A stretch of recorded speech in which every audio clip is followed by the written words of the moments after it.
Texas, of course, has a rich past, but without help, millions of documents that hold the state's history are in danger of disappearing. Today, we got a look inside the archives at the General Land Office and some of the documents you could help preserve. It's Texas history you won't find in a classroom. Some of these items were held by Stephen F. Austin, Sam Houston, and other Texas revolutionaries. James Harkin works to make sure it doesn't disappear. We actually do not receive any money from the legislature for conservation.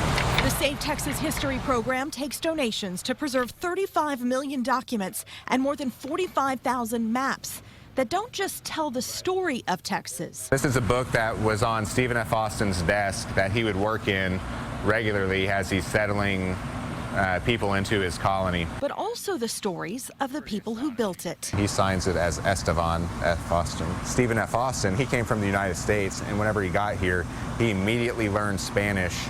And so he started conducting business in Spanish because that's the language of business in Texas at that time.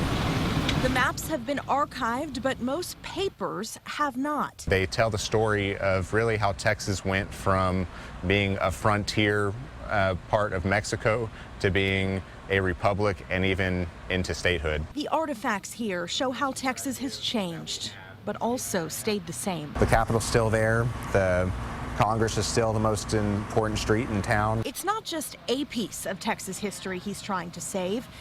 He's trying to save it all. This is your history too, and anytime you use these documents, you're doing something to make sure that Texas history survives into the future.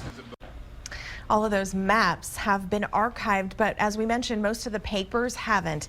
You can buy detailed replicas of the maps online for $20 to $40. All of the proceeds go to preservation efforts, and you can also donate to the Save Texas History program. Look for more with this link in this story at KXAN.com.